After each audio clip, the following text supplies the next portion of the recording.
শিক্ষার্থীবৃন্দ, আশা করি সবাই ভালো আছো। আজ আমি তোমাদের জন্য রিসার্চ মেথডোলজির একটি ক্লাস নিয়ে এসেছি।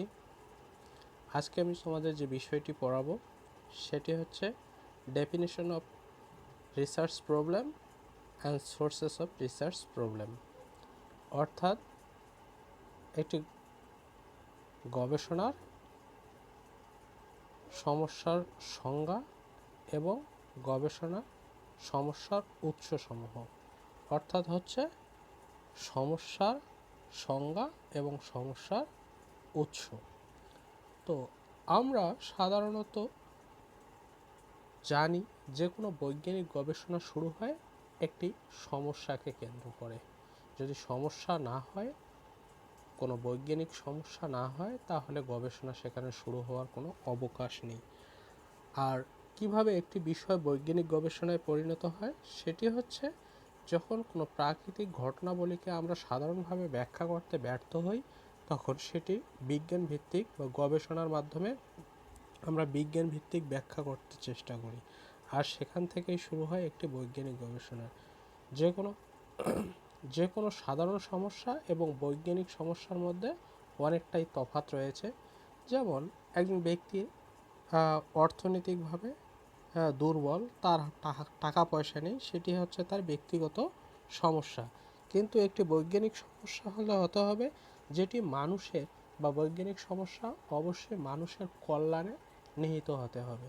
যেমন বিজ্ঞানী আইজ্যাক নিউটন আপেল গাছের নিচে যখন বসেছিলেন, তখন একটি আপেল মাটিতে পড়ে।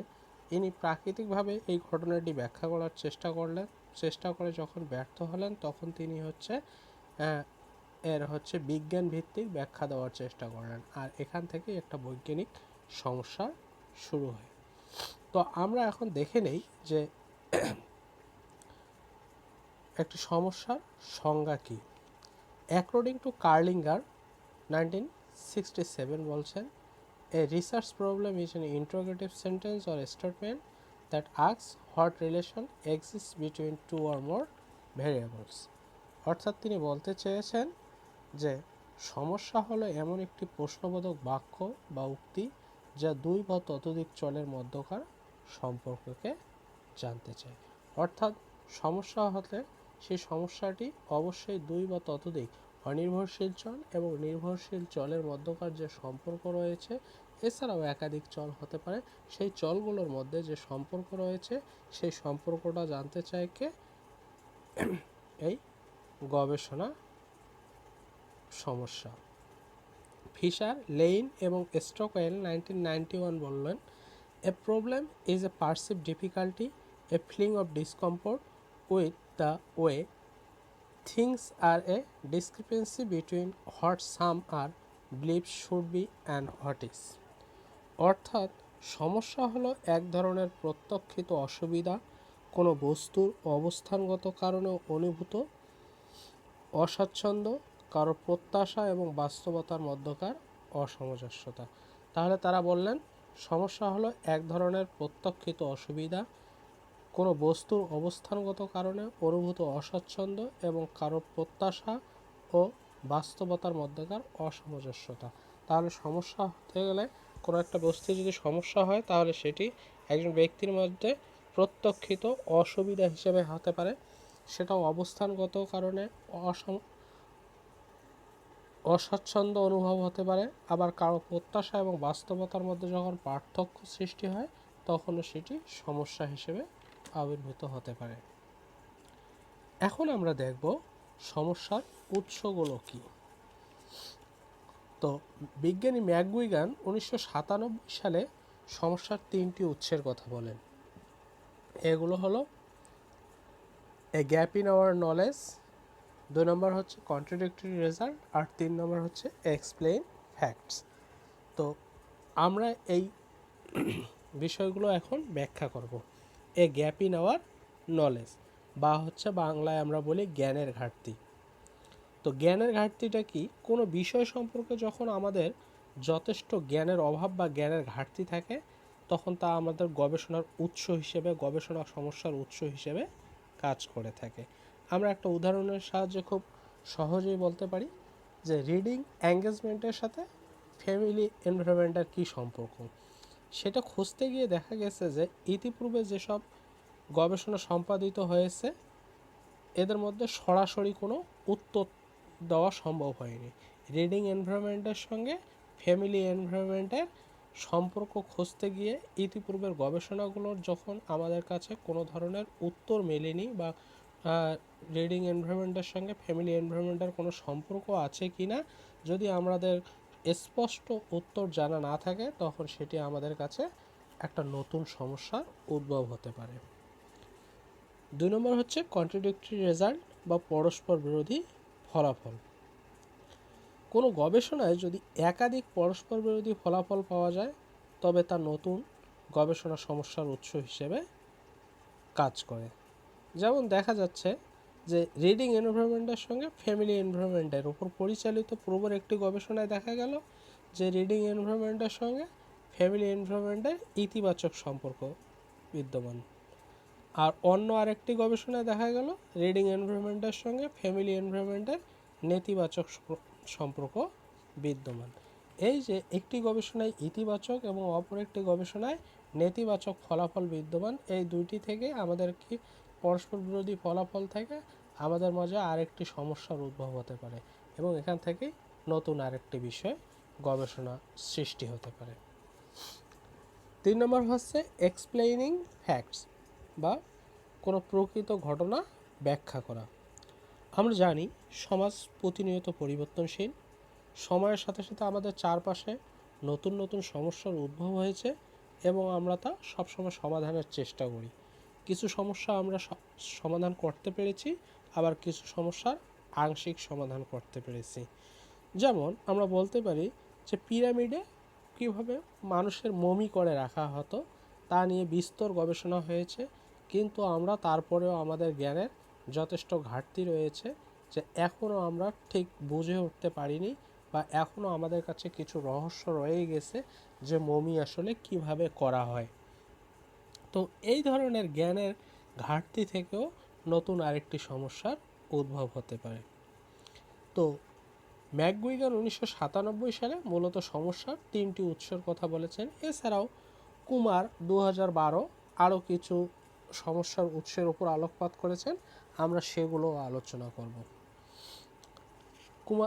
যেমন সেগুলোর মধ্যে প্রথম হচ্ছে people, problem, program, phenomenon, theory analysis, personal experience, technological change, literature review. তো আমরা সেগুলো ধারাবাহিকভাবে আলোচনা করব। পিপল বা ব্যক্তিবর্গ। এখন ব্যক্তিবর্গ কিভাবে সমস্যার উৎস হিসেবে কাজ করে সেটা আমরা দেখব। আমরা জানি প্রত্যেকটা সমাজের প্রধান উপাদান হলো ব্যক্তিবর্গ, যাকে আমরা জনতা নামেও চিনে থাকি। প্রত্যেক ব্যক্তির সাথে অন্য ব্যক্তি, দল, সামাজিক প্রতিষ্ঠান বা সম্প্রদায়ের স্বার্থ প্রত্যক্ষ বা পরোক্ষভাবে জড়িত থাকে। এসব মিথস্ক্রিয়ার ফলে দৈনন্দিন জীবনে ব্যক্তি নানা সমস্যায় পতিত হতে পারে, যা সমাধান করার জন্য একজন গবেষকের গবেষণা সমস্যা হিসেবে বিবেচনা করতে পারেন। যেমন আমাদের দৈনন্দিন জীবনে বা ব্যক্তির মধ্যে যেসব সমস্যা রয়েছে, ধূমপানের সাথে ক্যান্সারের কোনো সম্পর্ক আছে কিনা, কিংবা বেকারত্বের সাথে অপরাধের কোনো সম্পর্ক আছে কিনা, বা জন্মহার এবং মৃত্যুহার সম্পর্ক ইত্যাদি গবেষণার উৎস হিসেবে আমরা কাজ করতে পারি। এই মানুষের মধ্যে যেসব বিষয় রয়েছে সেই বিষয়গুলোর মধ্যে যেমন ধূমপানের সঙ্গে ক্যান্সারের সম্পর্ক রয়েছে কিনা এটি আমরা গবেষণা করে দেখতে পারি যে সত্যি সত্যি ধূমপানের সঙ্গে ক্যান্সারের কোনো সম্পর্ক আছে কিনা। এছাড়াও যেমন হচ্ছে বেকারত্বের সঙ্গে যদি বেকারত্ব বেড়ে যায় তাহলে অপরাধের কোনো সম্পর্ক আছে কিনা। এছাড়াও জন্মহার, মৃত্যুহার সম্পর্ক ইত্যাদিও গবেষণা সমস্যা হিসেবে বিবেচনা করা যায়। আচ্ছা, এরপরে আসি আমরা প্রবলেম বা সমস্যা। পেশাগত দৃষ্টিভঙ্গি বা জ্ঞানীয় শাখায় গবেষণার অংশ হিসেবে গবেষক বিভিন্ন সমস্যা নিয়ে গবেষণা করতে পারেন, কারণ আমরা প্রতিনিয়ত নানা সমস্যায় পতিত হচ্ছি যার সমাধান গবেষণা ছাড়া বের করা অনেক ক্ষেত্রে অসম্ভব হয়। যেমন স্বাস্থ্য, ব্যবসা বাণিজ্য, কল্যাণমূলক ঘটনা, ইত্যাদি ক্ষেত্রে অহরহ সমস্যা তৈরি হচ্ছে। এসব সমস্যাকে বিবেচনায় নিয়ে গবেষক গবেষণা সমস্যা হিসেবে গবেষণা পরিচালনা করতে পারেন। সেগুলোর মধ্যে যেমন শিল্প কারখানায় দুর্ঘটনা, শ্রমিক অসন্তোষ, চাকরির প্রতি মনোভাব, স্বাস্থ্য সম্পর্কে অসচেতনতা, কিংবা বর্তমান কালের করোনা, এগুলো। শিল্প কলকারখানায় দুর্ঘটনা, একটি শিল্প কারখানায় কেন দুর্ঘটনা ঘটে? এখানে কি যান্ত্রিক ত্রুটির কারণে, নাকি ম্যান মেশিন সম্পর্ক প্রাধান্য দেওয়া হয় না, বা শ্রমিক অসন্তোষ কেন হচ্ছে, চাকরির প্রতি মানুষের মনোভাব কীরকম, স্বাস্থ্য সম্পর্কে মানুষের সচেতনতা কীরকম, কিংবা বর্তমান সময়ের করোনা পরিস্থিতি নিয়ে করোনার মানুষ কতটুকু স্বাস্থ্য সচেতন, এসব বিষয় নিয়ে যখন গবেষণা করে, এসব আমাদের দৈনন্দিন বিভিন্ন দৃষ্টিভঙ্গি বা জ্ঞানীয় শাখার অংশ হিসেবে আমরা গবেষণা করতে পারি। এরপরে আসি আমরা প্রোগ্রাম বা কর্মসূচি। স্বাস্থ্য, শিক্ষা, সমাজকর্ম, জনস্বাস্থ্য, শিল্পায়ন, নার্সিং ইত্যাদি ক্ষেত্রে প্রতিনিয়ত নানা ধরনের সরকারি এবং বেসরকারি কর্মসূচি বাস্তবায়ন করা হচ্ছে। এসব কর্মসূচি বাস্তবায়নে কতটুকু সফলতা, কতটুকু কার্যকর, এসব কর্মসূচির চ্যালেঞ্জগুলো কী কী ইত্যাদি বিষয়ে গবেষণা করা সম্ভব হতে পারে। আর এসব থেকেও আমরা বিভিন্ন সমস্যার উৎস হিসেবে গ্রহণ করতে পারি। তাহলে আমরা সহজ কথা বলতে পারি, আমাদের বিভিন্ন ধরনের যেসব কর্মসূচি রয়েছে সেগুলো হতে পারে শিক্ষায়, হতে পারে স্বাস্থ্যে, হতে পারে সমাজকর্মে, হতে পারে জনস্বাস্থ্যে, শিল্পায়নে, কিংবা নার্সিংয়ের ক্ষেত্রে। এখানে যে সরকার বিভিন্ন ধরনের কর্মসূচি বাস্তবায়ন করতেছে, সেই বাস্তবায়িত কর্মসূচিগুলোর মধ্যে, কিংবা আমরা বলতে পারি যে এখন বর্তমান যে এলাকাভিত্তিক জোনিং, করোনার কারণে এলাকাভিত্তিক জোনিং কার্যক্রম চালাচ্ছে, সেই zoning, red zone, yellow zone, green zone, এসব জোনিং কার্যক্রম চালাতে গিয়ে সরকার কী ধরনের চ্যালেঞ্জ মোকাবেলা করতে হচ্ছে, কী ধরনের সফলতা আসতেছে, সেই সব বিষয় নিয়ে যখন আমরা কোনো গবেষণা করব, সেটিও একটি সমস্যা হিসেবে আবির্ভূত হতে পারে। এরপরে আসি আমরা ফেনোমেনন বা ইন্দ্রিয়গোচর ঘটনা। আমাদের চারপাশে প্রতিনিয়ত অসংখ্য ঘটনা ঘটছে, যেমন রাজনৈতিক ঘটনা, চুরি, ব্যভিচার, রাহাজানি, অর্থনৈতিক সংকট, আত্মহত্যা, খুন, যুদ্ধ বিগ্রহ, জাতিগত নিধন প্রভৃতি বিষয় থেকে গবেষক নানা গবেষণা সমস্যা তৈরি করতে পারেন এবং এসব সমস্যা নিয়ে গবেষণা পরিচালনা করতে পারেন। যেমন আমরা উদাহরণ দিয়ে বলতে পারি, বার্মায় কেন বৌদ্ধ ধর্মীয় ব্যক্তিরা, সরকার, রাজনৈতিক দল, সেনাবাহিনী সবাই মিলে রোহিঙ্গা মুসলিমদের ওপর নির্যাতন করতেছে, এটা নিয়ে আমরা একটা সমস্যা নিয়ে আমরা গবেষণা করতে পারি। তো এখান থেকেও আমাদের বিভিন্ন ধরনের সমস্যার উদ্ভব হতে পারে। এরপরে আসি আমরা থিওরি অ্যানালাইসিস বা মতবাদ বিশ্লেষণ। যুগের প্রয়োজনে অনেক সময় বিভিন্ন প্রতিষ্ঠিত মতবাদকে নতুন করে গবেষণা করতে হতে পারে, যেমন ফ্রয়েডের সাইকোঅ্যানালিটিক থিওরি, কিংবা রজার্সের হিউম্যানিস্টিক থিওরি, কিংবা কার্ল মার্কসের সমাজতন্ত্রের মতবাদ। এইসব মতবাদকে নিয়ে আমরা নতুন করে গবেষণা করতে পারি, কিংবা কৃষ্ণ গহ্বর তত্ত্ব, এইসব তথ্য নিয়ে আমরা যখন নতুন করে গবেষণা করতে চাই, তখন আবার নতুন করে কোনো সমস্যার উদ্ভব হতে পারে, সেগুলো আমাদের সমস্যার উৎস হিসেবে বিবেচিত হয়। তাহলে থিওরিও আমাদের সমস্যার অন্যতম একটি উৎস। এরপরে আসি আমরা পার্সোনাল এক্সপিরিয়েন্স বা ব্যক্তিগত অভিজ্ঞতা। মানুষ দৈনন্দিন জীবনে নানা ধরনের অভিজ্ঞতা এবং চ্যালেঞ্জের সম্মুখীন হয়, যেমন ব্যক্তিগত হতাশা, সামাজিক সমস্যা, পারিবারিক অশান্তি, প্রতিবেশীর সাথে সম্পর্ক, সামাজিক সিস্টেম ইত্যাদি। এসব অভিজ্ঞতা থেকে ব্যক্তি নানা রকম গবেষণা সমস্যা তৈরি করতে পারেন এবং যাচাই করে দেখতে পারেন যে ব্যক্তিগত হতাশা থেকে মানুষের মনে কী ধরনের ক্ষোভের সৃষ্টি হয় বা কী ধরনের ডিপ্রেশনে ভোগে, সামাজিক যেসব সমস্যা রয়েছে যেমন ঘুষ, দুর্নীতি, এসব সামাজিক সমস্যা থেকে মানুষের মধ্যে কী ধরনের ক্ষোভের সৃষ্টি হয়, কিংবা আমাদের পারিবারিক যে অশান্তি রয়েছে সেই পারিবারিক অশান্তিগুলো অনেক সময় একজনের গবেষণার সমস্যার উৎস হিসেবে দেখা দিতে পারে। এরপর আসি আমাদের টেকনোলজিক্যাল চেঞ্জ বা প্রযুক্তিগত পরিবর্তন। প্রযুক্তির ফলে সমাজের এক বিরাট অংশের মৌলিক পরিবর্তন সাধিত হয়েছে। প্রযুক্তির উপকারের পাশাপাশি অনেক অপকারও আছে যা আমাদের প্রতিনিয়ত ভোগাচ্ছে। যেমন ফেসবুকে সময় নষ্ট করা, অপ্রীতিকর তথ্য বা ছবি দেওয়া, মারণাস্ত্র ইত্যাদি। মানুষ আসলে এই যে ফেসবুকে কেন এত দীর্ঘ সময় কাটাচ্ছে, মানুষের সামাজিক যোগাযোগ বিচ্ছিন্ন হয়ে যাচ্ছে কি না, যার কারণে ফেসবুকের ওপর এত বেশি ডিপেন্ডেন্ট হয়ে যাচ্ছে, কিংবা মানুষ কেন বেশি বেশি অপ্রীতিকর বিভিন্ন তথ্য কিংবা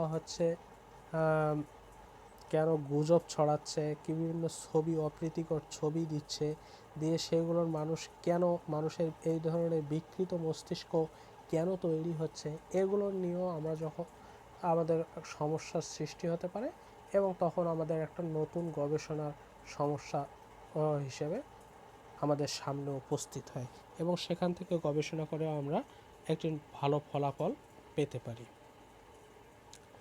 সবশেষে আসি আমরা লিটারেচার রিভিউ বা সাহিত্য পর্যালোচনা। একাডেমিক ডিগ্রির অংশ হিসেবে বা পেশাগত অবস্থান থেকে অনেক সময় সাহিত্য পর্যালোচনা করে কোথায় জ্ঞানের সীমাবদ্ধতা আছে তা বের করা হয়, যা গবেষণা সমস্যার উৎস হিসেবে কাজ করে। এসব ক্ষেত্রে গবেষক প্রাসঙ্গিক বই, জার্নাল, ইতিহাস পর্যালোচনা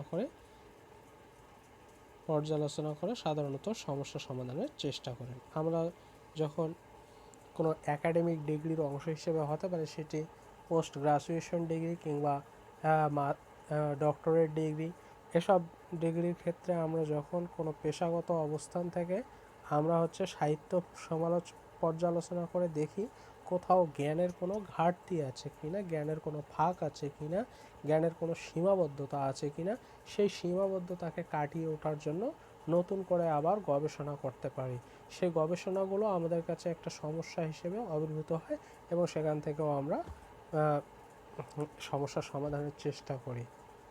তো এই ছিল সমস্যার উৎস। তো আশা করি সবাই বুঝতে পেরেছ। সবাইকে ধন্যবাদ।